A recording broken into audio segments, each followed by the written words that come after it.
No, I'm not okay. No, I'm not going to talk to you about anything, so I'll talk to our attorney. But I swear to God, I was scared. I mean, after like what I was scared. These parents just got told by the police that their child ended the life of someone and had the nerve to say that she didn't do anything wrong. On April 3rd, 2002, Florida police received a phone call notifying them that someone was stabbed inside an apartment complex.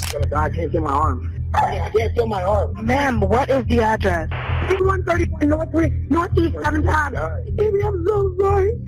The Florida woman who called is named Courtney Clenny, and she had just ended the life of her boyfriend, Christian Obenselli. Once officers came to the scene, they saw his body, and she immediately denied any blame to not get charged. Baby, wake up. Okay. Get up. Please don't. Please. Listen, get him up. Get up right now. Drop it on the floor. I'll help him out. Get up. Oh, no. No, I can't let this, okay. It's back on. Wait, it wasn't me. Courtney can be heard saying, "Wait, it wasn't me," immediately trying to deny any responsibility for her actions. Officers handcuff her and start investigating what happened. So first, police decide to go to Courtney's parents' home to notify them of what happened, and to also detain them since they were suspicious that they were involved with the brutal death of the Florida man. Oh, yeah. Okay, Deborah. So- No, I'm not okay. I know. Nobody's going to hurt you. I understand. I mean, you're physically okay. This whole You'll get deal through is this. fucking bullshit. We certainly understand. We have nothing to do with the case. I believe me. She was persecuted by that and she's getting persecuted now, and now we're getting persecuted. You're going to have your opportunity. She has a court date this week, doesn't she? Right. Yeah. So she'll have. Believe me, we're both parents. We understand. Well, I'm not talking to that detective that I call Frank. Our attorney. That's You're right. You know completely that. understandable. Do we I need can't to tell imagine why Morgan, we too? would be getting arrested. So, The parents are clearly upset that the police showed up to their home. You can even see the mother shaking uncontrollably. However, when the officers told them that they were involved in the case and needed to get arrested, the parents tried to pretend they did nothing wrong to try to get off the hook. Under those arrest warrants, okay? We are conducting an investigation out of the state of Florida. I'm sure you guys have a couple of questions for us, as we would have a couple of questions for you. If you would want to, we'd be happy to talk to you.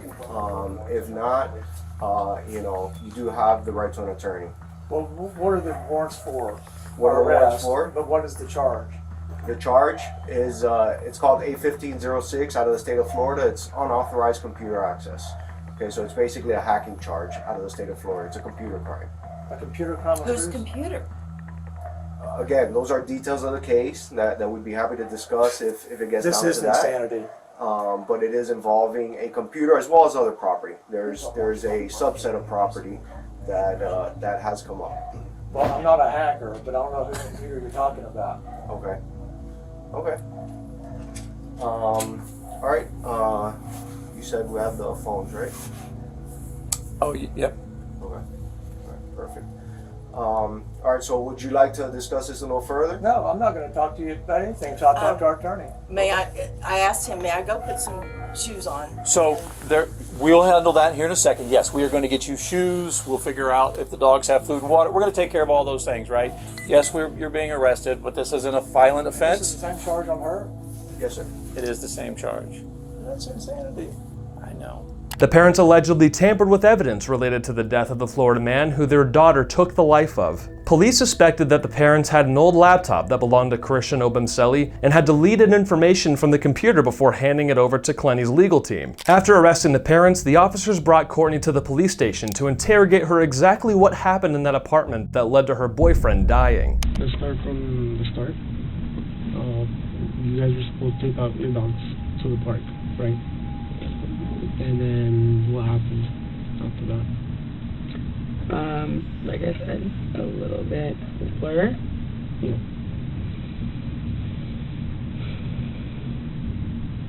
I was doing laundry and watching a Christina Randall, or listening to a Christina Randall video, and tried to call my mom. She didn't answer the first time.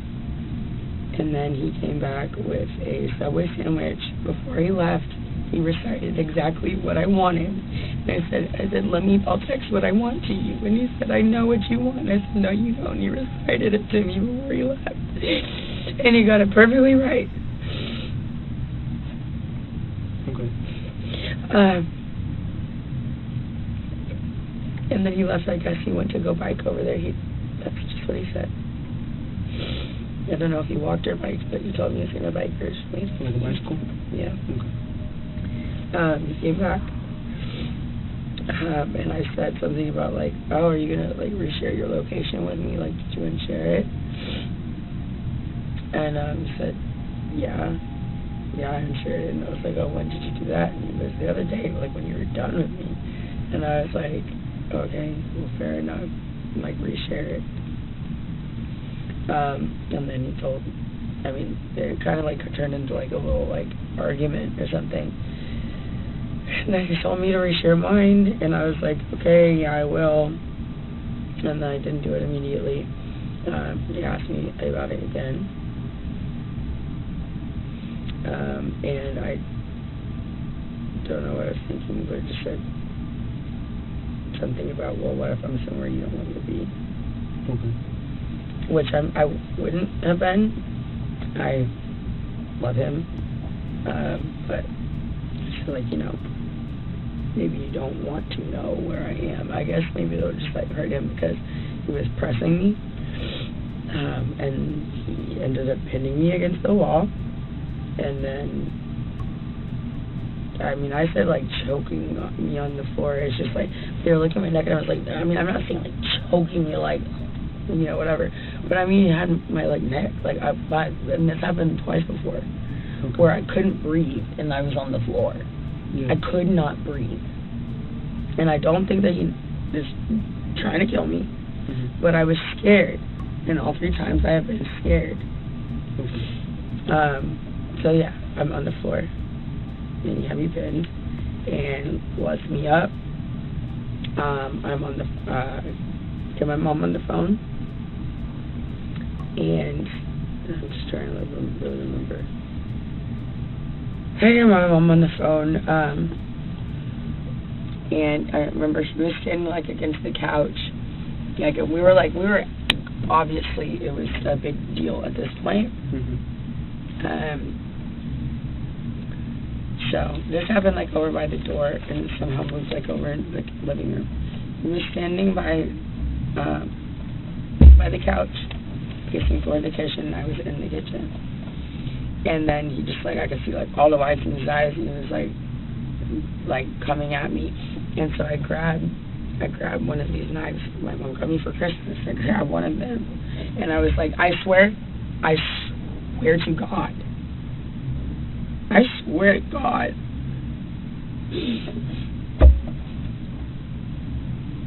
It was just like, I mean, I grab and be like, don't come anywhere closer to me. Because, earlier, it was happened 2 other times I couldn't breathe. I'm sorry. I couldn't breathe. And it's very scary. And I just think, like, just like this kind of thing where I was saying, like, do you know if he's okay? If he's choking me and he's angry enough, he might, like, this is different, I think. But if he's, like, choking me or, like, pinning me or something and I can't breathe, he might go too long. So I grab a knife and I said, don't come anywhere closer to me. I had absolutely no intention of using it. I'm on the phone with my mom, and he's coming at me like he's going to grab either the phone or, like, the knife or something. And so I was just like, I was like, don't come any closer. Coming at me, and I threw it. Courtney explains that during a heated argument that turned violent, she grabbed a knife and threw it at him to protect herself. However, you will later find out that this isn't the full truth. For now though, Courtney continues to say that what she did was in self-defense, and that she's actually the victim. But the detectives would keep questioning about the altercation, and that's when Courtney breaks.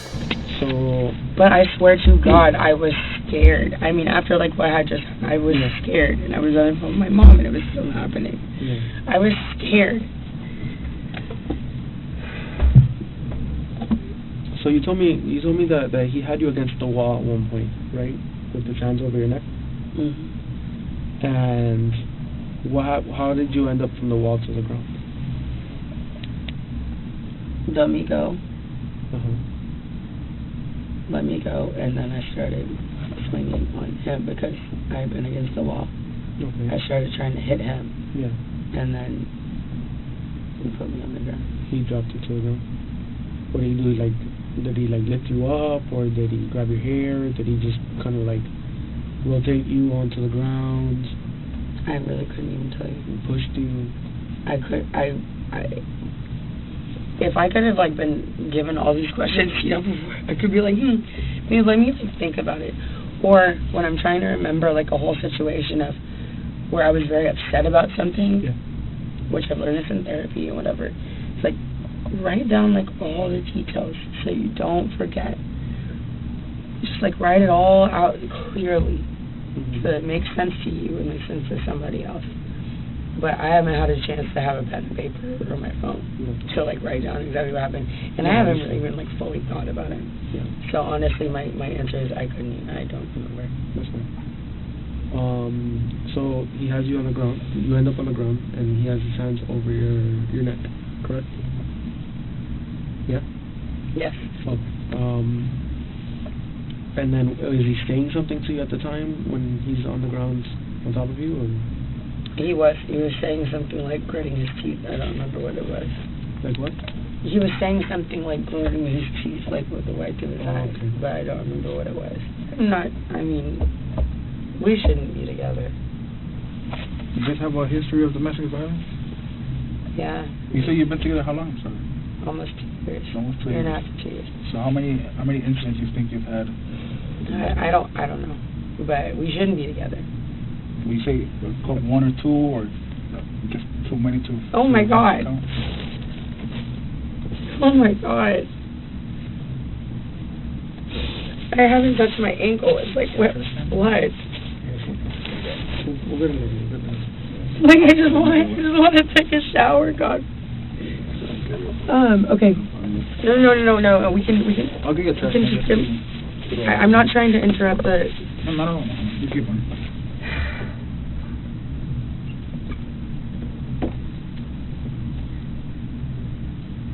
This is absolutely the most insane that I think I've ever been involved in. I think anybody that No, goes through this without would be a doubt. just insane. What'd you say? I think that if anybody goes through this type of situation, it would be pretty insane for them.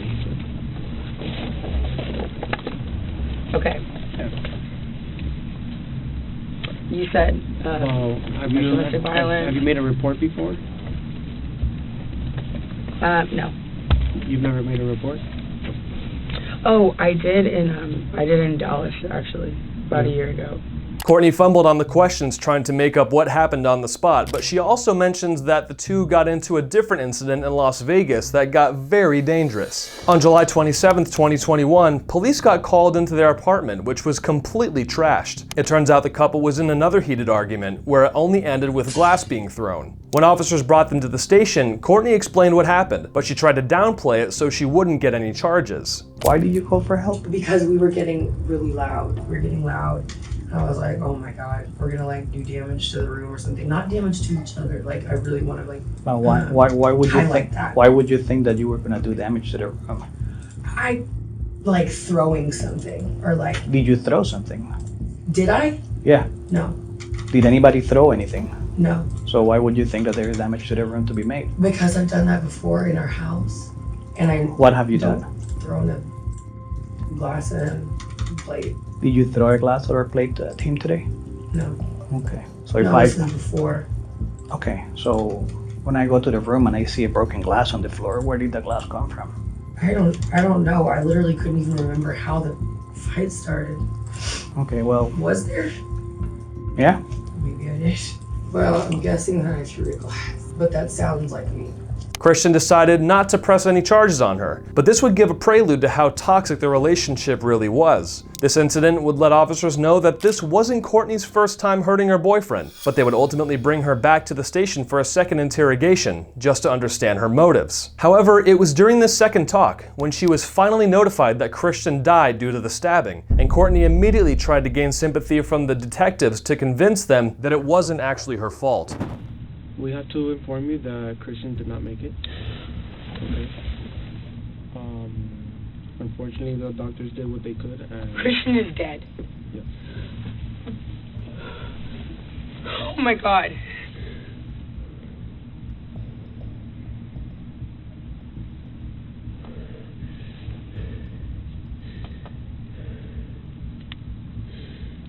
This is not real, right? Okay. No, there's no fucking way.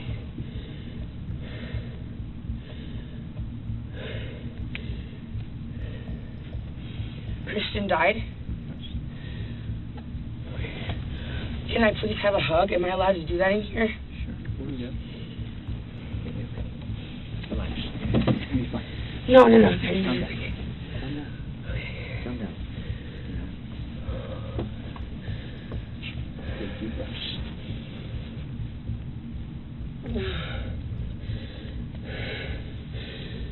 Just take deep breaths. You're gonna be okay? I need to hug my mom. I'll talk to your parents and get them over here. I cannot be left alone in like a room by myself. You won't be. After this. I just like, no, that's not true. That's not real, right? It is real. Christian is dead. Yes. They're not gonna lie. I know, I just can't believe it. I'll talk to your parents. I'll get them. I'm gonna get your parents here ASAP. We spoke to your parents, and they're trying to do everything possible to get here as soon as possible as well. To what? To get your parents, for them to come over here. So they're doing everything possible right now to find a way to get down here.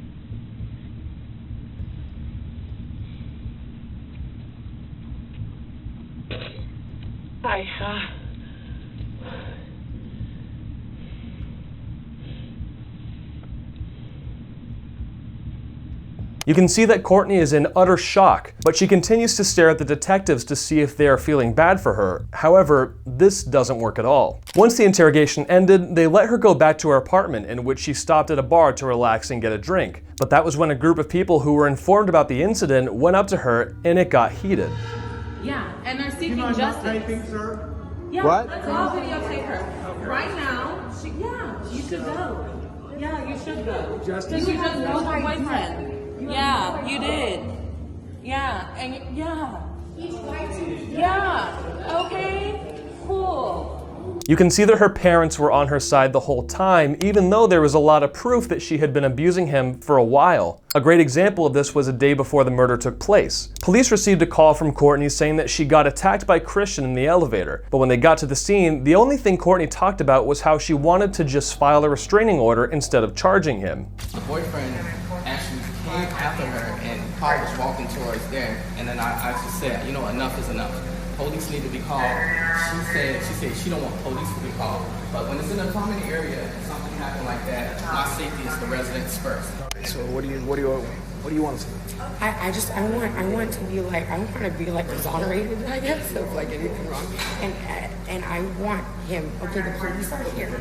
I want a restraining order against Christian Ubunzelli. We don't issue those. Because, no, I'm serious. Can I do that? Where you have to go to court. You have to go to downtown. But how can I make myself first? Because I know him and he would do it. How can I make myself first? Courtney seems to be the only one worried about getting a restraining order before Christian can, which is a common tactic if you want someone to not talk about you, especially if you did something horrible. And the fact that she is an OnlyFans model means that her reputation is everything to her. Luckily though, the couple's argument in the elevator was recorded, and it does not show any abuse that Christian caused, but instead it showed Courtney pushing and hitting him. The evidence was piling up, and finally, Courtney was brought into the court, and the impossible knife throw she mentioned in her interrogation was finally exposed not to be the way he died at all. Now, based on the information you received that the defendant was alleged to have thrown this knife, do your observations support that? If the person who supposedly did this is an expert knife thrower, and the knife is the type of knife that you can throw, I guess that could have happened. Did you receive any information that the defendant was a knife thrower? No. So based on that fact that you did not receive that information, would it support that? No. And what would you expect to see a knife do if someone just flung it at somebody? It would just hit the body and bounce off. Now, as a result of this case, did you come to a cause, or did you make a determination as to the cause and manner of death? Yes. Could you please explain those to the court? The cause of death was stab wound of right subclavian artery. The manner of death was homicide. The knife throw would have essentially been impossible to have killed Christian, so it came to the conclusion that she had stabbed him numerous times. Courtney was charged with second-degree murder, with 2 additional charges of unauthorized access or excessive access to a computer for allegedly serving as a principal and breaking into her boyfriend Christian's laptop. Her parents are also currently facing felony charges of unauthorized access to a computer or electronic device. Both their court cases are still ongoing, but so far, Courtney is facing a sentence of life in jail, and her parents can be sentenced to up to 10 years in prison. Subscribe if you want to see more true crime cases like this one. Thanks.